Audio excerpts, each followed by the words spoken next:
Network, a platform for entrepreneurs, career professionals, leaders, and the general public to give back to the society through coaching and mentoring.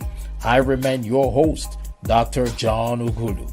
I am an author, speaker, and strategist. I always say experience is the best teacher. You can stream or download this podcast from YouTube, Spotify, iHeartRadio, Apple Music, Google Podcast, Player FM, and Pandora. Sit back, relax, and enjoy the show.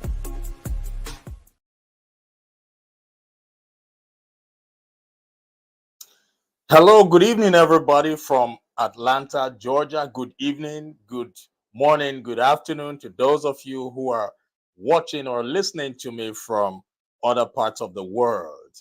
Thank you so much for joining us today. My name is Dr. John Ugulu, your host. I am so excited to be here today. As you already know, it is a platform for career professionals, leaders, and the general public to give back to the society through coaching. Thank you so much for stopping by. If this is your first time, I want you to please like and share this broadcast, because you might just be saving the life of that one person who has been waiting for a lifetime to hear this message. Now, words are powerful, so powerful. That's why we always come out here to deliver the best. That's why we always come out here to use positive affirmations, to use experiences of other people to help people move from where they are to where they want to be in their lives. The podcast, once again, is the morale booster. So please remember, like and share this broadcast. We're currently streaming on multiple platforms. We are on Spotify, YouTube, Facebook, LinkedIn. You can join us. You can watch us from so many places. Welcome, welcome, welcome. So today I have a guest who survived a skydiving accident. And this man is still doing great things, still utilizing his gift to help others find their purpose in life. But before I introduce our guest for today, like we always do it, I want to talk to somebody. I have a message for somebody, for you who's listening to me. Now, this message is not for everybody. This message is for you, just you, who feels me deep down in your soul. Today, I just want to remind you, please pay attention. And if possible, grab a pen and a notepad and write down as much as you possibly can. I just want to remind you out there that a seed must first of all die before it can become a tree. Let me repeat this one more time. A seed will have to first of all die before it can become a tree. And now this takes me to the question I want to ask you who's listening to me. My question to you right now is, what are those habits?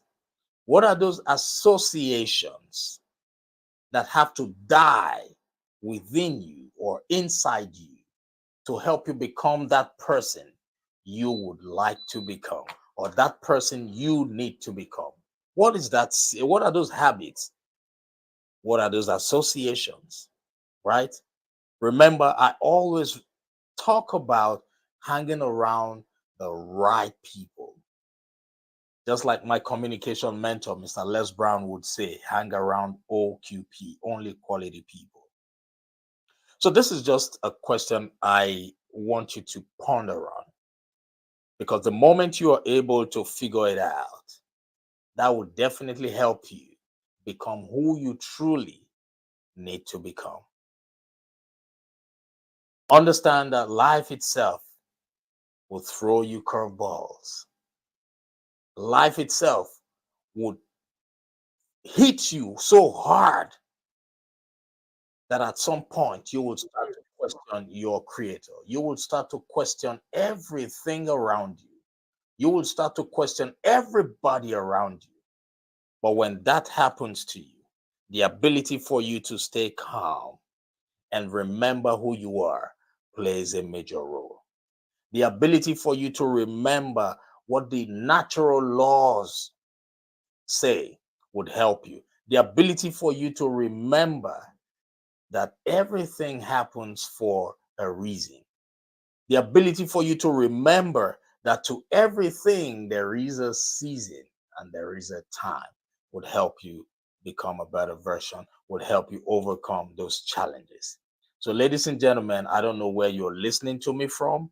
I don't know what part of the world you're hearing me from, but I want to remind you that every human being was conceived in the womb and will one day end up in the tomb. But what matters is how we live our lives between the womb and the tomb.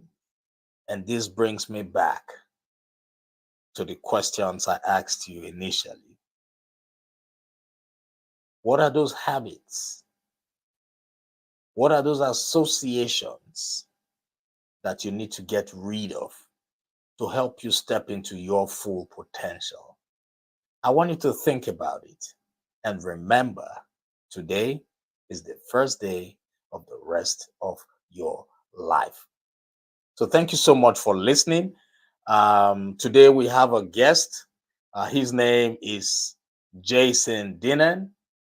Jason is a Christian, an author. He is an inspirational speaker, a skydiver, a mountain climber. He is a triathlete and an explorer. He was born and raised in New Jersey.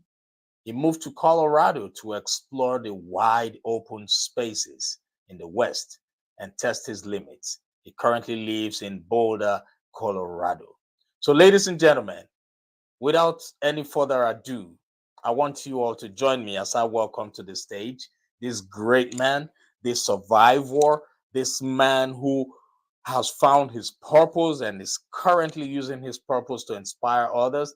No other person but the great Jason Dennen. Jason, thank you so much for joining this program. Hey, thanks for having me on. I appreciate it. My pleasure. My pleasure. I'm so I love that background. It's beautiful out there. So, so are you currently in Colorado, or are you out, working or? Oh, I'm working, but yeah, I'm living in Colorado, Boulder, right below the mountains. So beautiful mountain view every day. I mean, one of the best views I've ever have ever had my eyes on is one I get to see every day. So I'm super lucky, super blessed to live where I am, and yeah, it's a great place to live. Right, right. So, Jason, now you are a man who enjoys skydiving, and Mhm. and as a matter of fact, you have you have been faced with a life and death situation in skydiving. Can you please, first of all, share with us what activated your passion for skydiving? Sure. So I had ridden my bike and drove my car past a small airport probably hundreds of times. And the airport's just probably 15 miles from my house. And I would always see the parachutes in the air and kind of look up and wonder. And I thought, do I think I could do that? And it was a challenge. And I think you have to test yourself, um, to see what you're made of. And I think it made me nervous just looking at those parachutes and question myself and like, do I have the ability to do that? I mean, can I pull the parachute, jump out of the plane, fix any problems that might happen and land safely? I mean, it's definitely a big difference between thinking you can do something and actually executing and doing it. Right, So the challenge was like, well, am I going to sign up and do this or not? And I thought about it for a while, and I decided I was going to sign up and try to skydive. I had before that I did one what they call tandem jump, which means instructors attached to you and they do all the important safety work. And I wanted to see if I could actually do it myself. So it was a challenge, and you can't let yourself get comfortable. So it's like comfort is the enemy of progression, and right, I needed to make myself feel uncomfortable if I was going to grow. And that happened to be at that time in my life something I wanted to try. So I decided to try skydiving. And at first it was just, I mean, just like anything else, there was lots of fear. Right. I can Terrified. imagine. My hands used to sweat a couple days before the day I was going to train. And sometimes you question, you're like, wow, there's a lot of stress to do something you're supposed to be having fun doing. But that's when you progress in life and really test yourself. As time went on, though, it changes really. From super stressful to a really amazing experience. I think a lot of people that don't skydive have kind of a misconception in thinking that it's all about the adrenaline rush, when that's really not the case. Now, in your first couple of jumps, it is a huge adrenaline rush, almost overwhelming. Wow. And after a while, it becomes normal. And it doesn't mean you don't have any adrenaline, but certainly it's not like the first few jumps where adrenaline's going crazy. Mm. Uh, After that, it becomes much more. It becomes about joining a tribe, because all those skydivers, come together. And I'll talk about what they did for me later. But those skydivers, when I got in my accident, all of them came together to help me. Whether it's raising money, they threw a carnival for me. Unfortunately, I missed the carnival. I was laying in bed. Or coming to visit me in the hospital. When my family came out to visit me, they took care of all the details. So amazing group of people. And it's really beyond that. It's a transformative experience doing skydiving. So it's not just can you jump the first time. You Right. continue to learn things on your journey as the more and Hmm. more jumps you do. Um, you embrace challenge, you overcome obstacles, whether it's within the jump, mental obstacles, physical obstacles of maybe it took you a while to perfect a skill. Yeah, it's amazing experience, amazing people. Um, and So I got more passionate about it after I did more jumps, because it Right. became much more than just getting over being scared. It Yeah. became far more than that. I can imagine, man. Look, I cannot even get on a roller coaster. So I truly admire your courage. And from my experience in life, I've come to realize that when you find yourself passionate about something, it is only natural for you to run into some form of challenges or accident, or you know it is natural for life to throw you curveballs based off of what you're passionate about, and that happened to you at some point. So you talked about having an accident. You had an Mhm. accident in skydiving, and I know the people who are listening right now would have the same thing that's running through my mind, running through their minds. Because when you're skydiving, the only possible type of accident one can imagine, I don't see it being any small type of accident. And you experienced that. Can you please share with us how that felt? What was running through your mind? And what type of accident it was? The only thing I can imagine is just falling and dying, right? So Sure. please share with us, how did it happen and how did you manage to overcome it? What was going through your mind at that point? Sure. And you could have both small and big accidents in skydiving. I had on the bigger side, as terms of an accident. But so what happened was I was jumped out of the plane, deployed my parachute. Everything was working as expected. I was Right. coming in for a landing. I was about 150 feet off the ground. Wow. And suddenly, a huge gust of wind came off the mountains, because the Mm. airport's right next to the mountains, and Wow. picked me up and slammed me violently forward. So it was Wow. definitely uh, a wind that I've certainly experienced wind hitting me from the back while skydiving, but Hmm. certainly not to uh, that level. It was violent. And Wow. what happened was,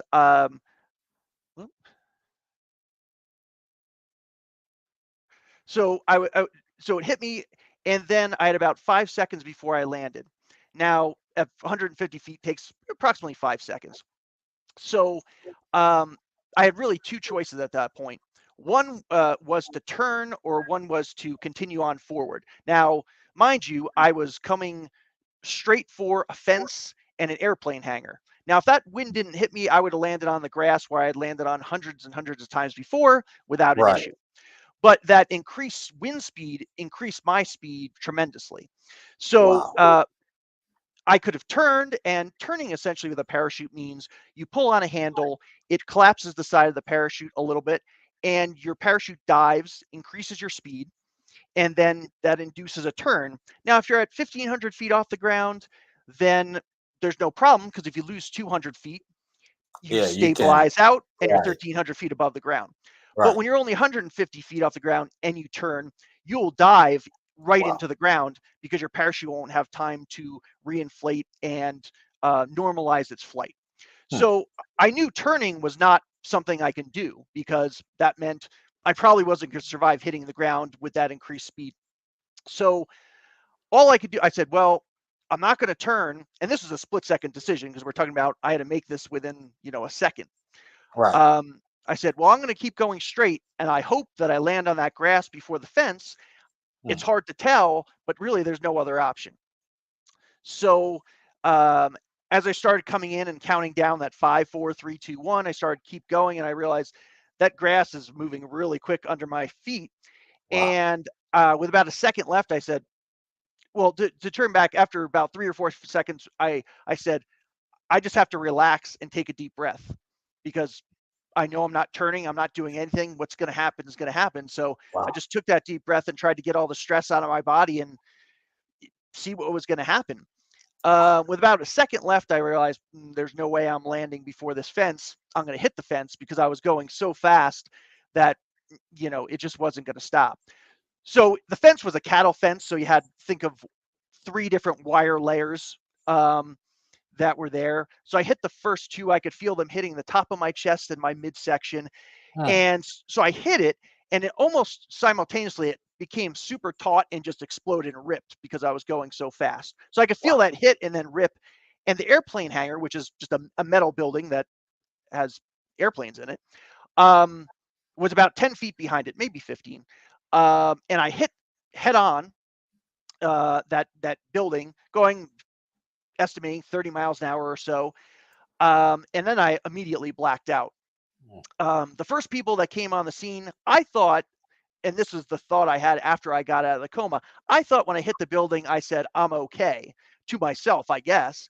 But what really happened was I was laying on the ground. The other skydivers came over to me after they saw that I hit the building. And the first one on the scene came up and started talking to me to see how I was, because they Right. saw that I was a tremendous mess, because my body kind of exploded when it hit that building. And what I found out later, that they told me what I said was, um, I'm okay. Just give me a Wow. second. And Wow. my brain, now I was blacked out when I said it, so I had no idea that I actually said that. But it was Yeah. kind of like my brain defaulted to what it knew, which was survival and getting through difficult situations from other things I had been through, not certainly Right. as bad as this. Hmm. Um, but it was kind of the mentality my body had turned on to survival mode to start fighting what happened to me. Um, and the main injury that almost ended my life was I hit so hard that building on the left side, 10 of my 12 ribs broke, and Wow. they hit so hard into my heart. Wow. My heart exploded out of where it normally sits. So it sits in something called Wow. a pericardial sac, Wow. um, which protects your heart. Exploded and came on the right side of my chest and Oh. was all twisted up. Wow. Um, so they called 911. Luckily they didn't listen to what I said, because they could see how bad I was. Um, they called the Flight for Life helicopter, flew me 50 miles to the nearest level 1 trauma center, which takes care of the worst of the worst kind of traumatic accidents. They immediately rushed me into life-saving surgery. And what the doctor later told my family was, one, that no doctor in that hospital had ever performed that surgery on anyone before, because no one had ever made it alive. Wow. Um, and the doctor was so surprised that I survived, because the day after the accident, he came into my room, and I was in a coma at this point. He came into my room, and the first person that came to the hospital was my friend that was my emergency contact before anyone else could get there. And she was sitting in my room the day after the accident, the day after the surgery. And the doctor kept on staring at me. This was the doctor that had saved my life and did the heart surgery. And uh, he was staring and staring. And my friend said, well, he was staring at you for an uncomfortably long period of time. She was already freaked out because she got the call that morning that, your friend's in a coma, he's in the hospital, get here Right. right away. And she finally got so uncomfortable, she said, well, why are you staring at him? Is something wrong? Because she thought I was, I don't know, about to, something bad was going to happen. And Right. he turned around and stared at her and said, well, I'm looking at him because I can't believe he's alive. He should have never made it off the field alive. Should have Wow. never made it to the hospital alive. Should have never made it through surgery. He's like, no one survives what he just survived. Hmm. And so by a miracle, I survived, and certainly God was looking out for me and watching over me, and had Absolutely, brother. had plans for me to do far more than I was doing at that time. And I was lucky to find skydiving because I learned the initial lessons, and then smashing into that building, although it seemed like a terrible thing at the time, it made me reassess my life and really find other things and more purpose in life that maybe I was losing or wasn't finding at that time. So Yes. I was I, I, lucky I that I was can able to imagine. skydive and go through that. Yes, I can imagine. Wow. Wow. Look, I am so happy that you are here with me right now, and it's now a thing of the past. They say when life hits you and you are able to overcome those challenges, then your test will then become your testimony. Now, all that happened to you for a reason, because Yep. there was a special assignment mapped out for you in life, in this world. And that came as a trigger, as a medium to activate the greatness inside of you. And that accident has pushed you to stay focused on helping people become a better version of themselves, helping people overcome limiting beliefs, helping people develop the mindset that can take them to where they want to be. And you have even gone further to publish a book, right? Can you please tell us the title of your book Sure. and what that book is all about? Sure. 8 Days Till Sunrise is the title of the book, and that has to do with the 8 days I spent in a coma. Mm. Um, the book itself, and I never intended to write a book. I realized in that whole laying in the hospital and talking to people that just telling the story of survival was really powerful, and it allowed other people to open up to me and tell me about the struggles they were going through. Because I Right. think the thing that we all have in common is we're all going to go through struggles sometime in life. Hmm. And I think one of the things I really learned from it was that you have the strength inside already to get Yes. through amazing obstacles. I think a lot of times we like to point out and say, well, that person has strength, but maybe I don't have the same. We doubt ourselves, and we have to overcome doubt and realize and admit to ourselves that we are strong enough, and use those lessons we've learned throughout our life. Because lessons I learned throughout my life, way before that ever came to the accident, were really a guiding force when I wasn't even capable of thinking straight with all the medication I was on. I would do things that I wasn't sure why I was doing, but then months later, when I would look back, I would say, well, I was doing Right. that. I was doing that because I was guided by things I had done in the past, or teachings people, things that people had taught me. That's Um, cool. yeah. So the book is, um, well, it came to fruition because I was at a speaking engagement and I finished it, and someone came up to me and said, I like your message. My friend's really struggling at home. They won't even leave the house. Uh, do you have anything you can give me that gives your message? And at the time I didn't. And on that drive home for that speaking engagement, it's like it was the whole reason of speaking and doing things like that is to connect with people and help them through their struggles. It's like I had to go through the toughest thing in my life before I could possibly talk to someone about going through the toughest thing in their life. And it becomes a responsibility for you to help other people, in which I Right. I I love that That responsibility. So that I could do you have, sorry to interrupt you. Do you have a yeah, copy of that book with you? sure. Oop, Let's right see. here. Okay, it's titled 8 days. 8 days What's till the title sunrise. of the book, please? 8 days till sunrise. 8 days till sunrise. Where Yep. can people find the book to purchase? Sure. They can go in the US, they can go directly to my website, JasonDennen.com, JasonDennen, or internationally, go to Amazon and order it directly through Amazon. That's probably the best way to get it if you're out of the country. Okay, great. So, for those of you who are listening to us via podcast and those who are watching via YouTube, LinkedIn, or Facebook, you will find his website below the video. You would find his website on the caption. Feel free to visit his website and purchase a copy. This is a man who put all his experience, how he was able to overcome this, in that book. So go right there and purchase a copy. This book will guide you, it will teach you how to develop that mindset to help you overcome whatever challenges you're going through. Thank you so much, Jason. You've been through a lot. We really do appreciate you for coming. Um, what's your word of advice? Just for a few seconds, that man out there who is going through a particular disease, an illness, Mhm. and he or she feels that that's the end of life for them. What's your advice to that person out there?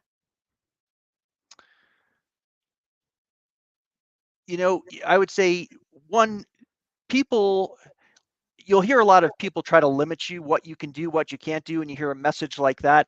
And you have to take control of your situation that you're going through. And it's not going to be comfortable. It's going to hurt. You're going to constantly be uncomfortable. And going towards getting away from comfort is the way to recover or get through what you're going through. Um, it's so yeah, you got to continue to not let yourself be comfortable, continue to challenge yourself, continue to test yourself. You're going to doubt yourself, and that's normal and that's okay. You're going to feel down sometimes and that's okay, but you just have to get out of that cycle. That's something you can spend a short, few seconds in, but then you got to get out of that and start working and start letting yourself be uncomfortable, because lacking comfort's the way you're going to get through that difficult situation.